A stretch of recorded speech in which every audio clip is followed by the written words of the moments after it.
Today you guys will be taking the Unit 2 test, Revolution. When you get your test booklet, please put your name up in the top right corner, period. Also,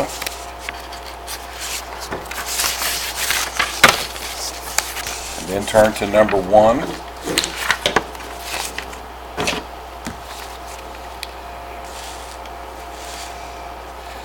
The only representatives of the people of these colonies are persons chosen therein by themselves, and that no taxes ever have been or can be constitutionally imposed on them but by their representative legislature. This is a statement by the Stamp Act Congress in the year 1765. I would highlight the year 1765. I would highlight no taxes, can be constitutional. Instead of imposed, we could also put. And but we can accept. Respective could also be our.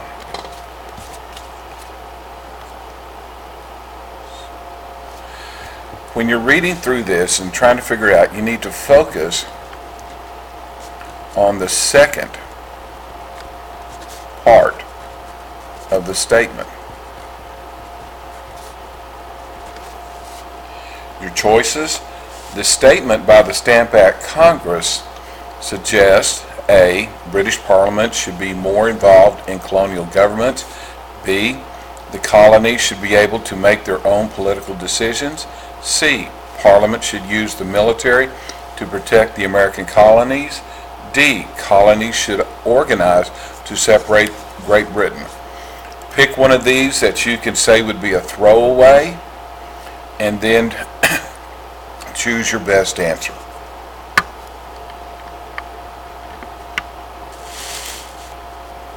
Number 2.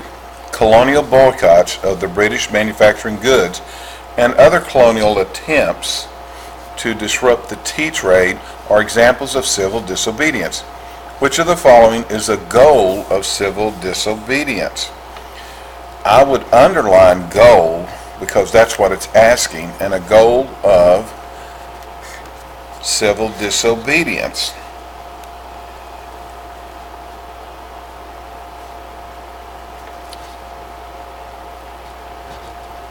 All civil disobedience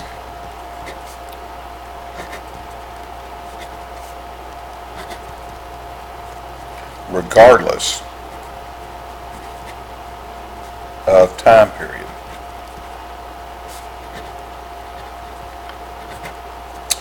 So your choices: F, make changes to government laws. G, increase the demand for coffee. H, declare independence from Great Britain. J, regulate unethical business practices. One of these is a definite throwaway. Cross it out and then make your best choice.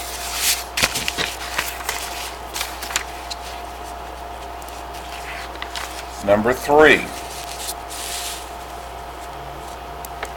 Which excerpt from the Declaration of Independence best explains why colonists were unhappy about their lack of representation in the British Parliament?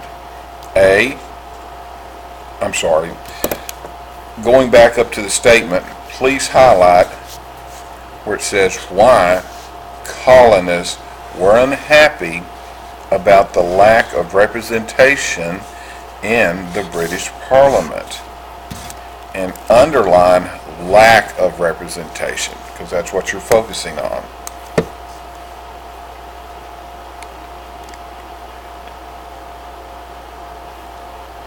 So I would look for all of the grievances which connect to the question.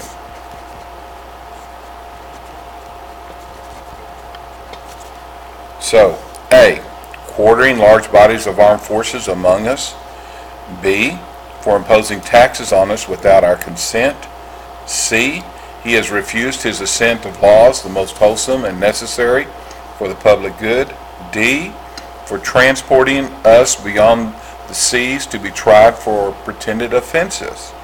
And again, if you focus on which grievances relate to the question, there's one throwaway obvious, cross that out, and then choose your best choice. Number 4, we have a text box. Highlight the Sugar Act, the Quartering Act, and the Stamp Act.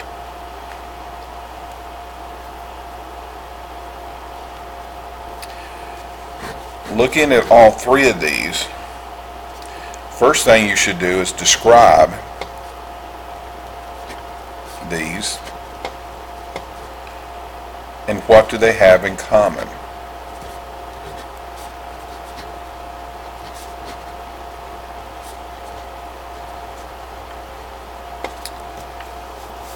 And down here where it says by, you can scratch that out and put how. So, the acts listed above contributed to the start of the Revolutionary War. How? Your choices: F, restricting colonial trade with the American Indians. G, by imposing regulations on colonial agriculture.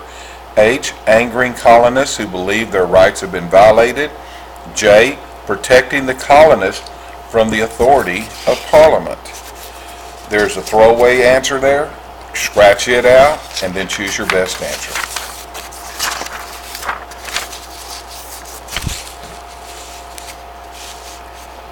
Number 5. We have a quote here. First thing I would do is look at the date. We're talking December 29th, 1777. There is one thing more to which I would take the liberty of soliciting your most serious and constant attention: the clothing of your troops and every possible supply in your power from time to time. For that end, I am satisfied the troops will never be in a situation to answer the public expectation and perform the duties required of them. No pains, no efforts on the part of the state can be too great for this purpose. It is not easy to give you a just and accurate idea of the suffering of the army at large, of the loss of men on this account. Up here where it says soliciting, you could put request.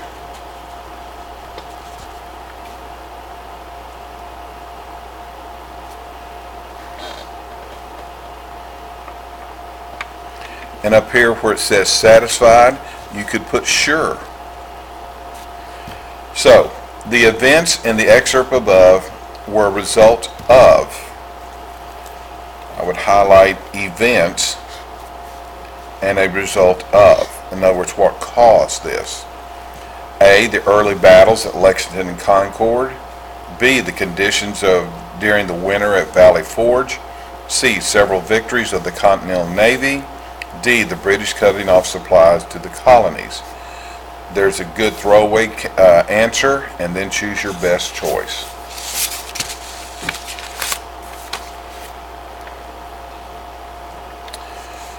So, on number 6, we have an image here.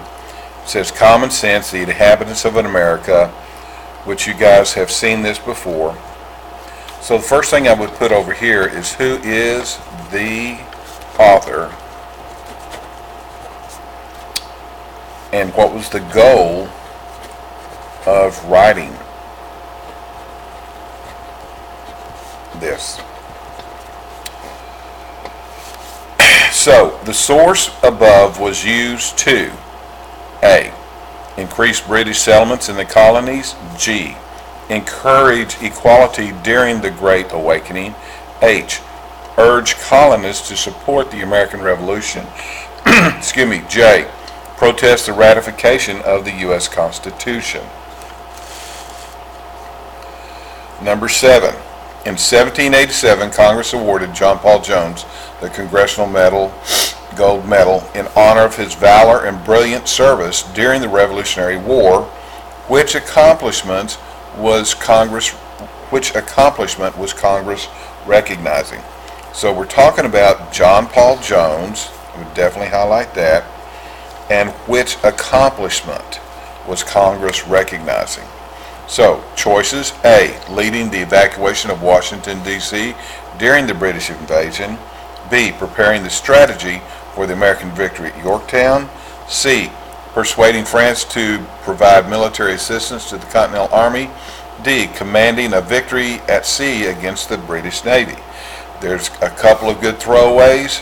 Scratch through them and then choose your best answer.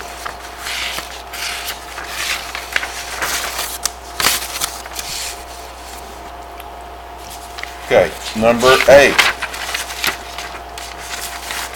In the autumn of 1777, American forces met, defeated, and forced a major British army to surrender.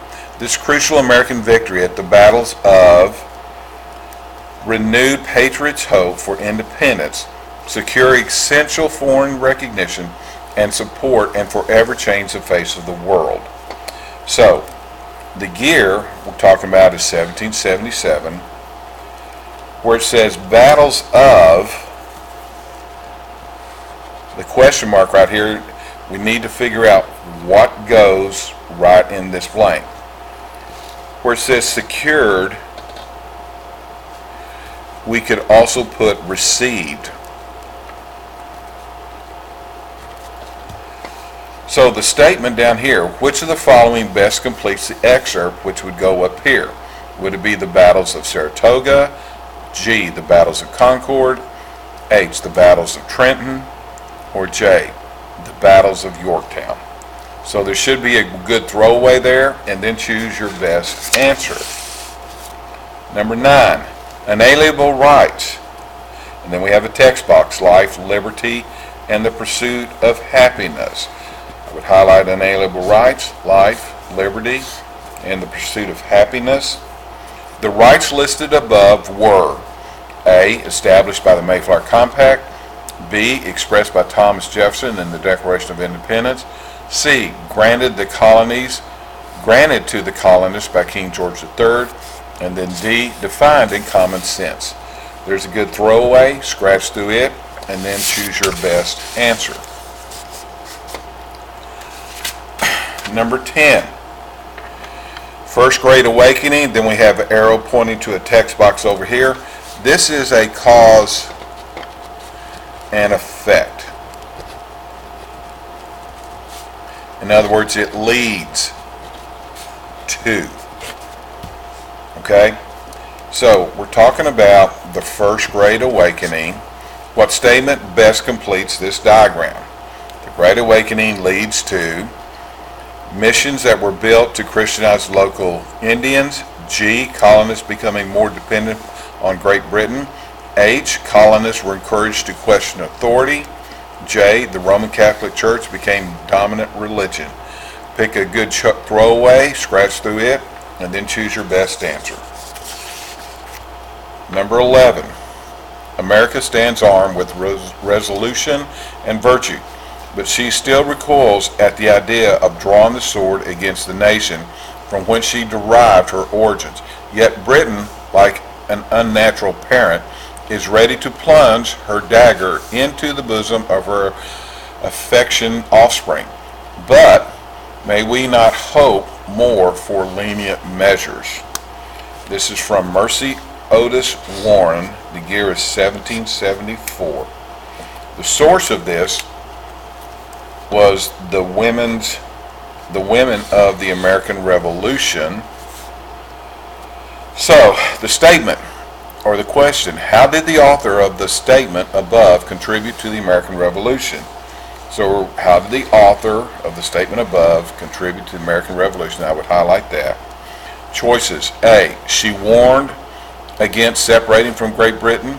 B, she inspired colonists to support independence from Great Britain. C, she thought Americans should be free of taxation. D, she encouraged the Americans to ignore the proclamation of 1763. There's one or two good throwaway choices there, and then pick your correct answer. So when you finish with this, you need to turn the test in to the substitute, and we will put it in Edu for you when I come back on Wednesday.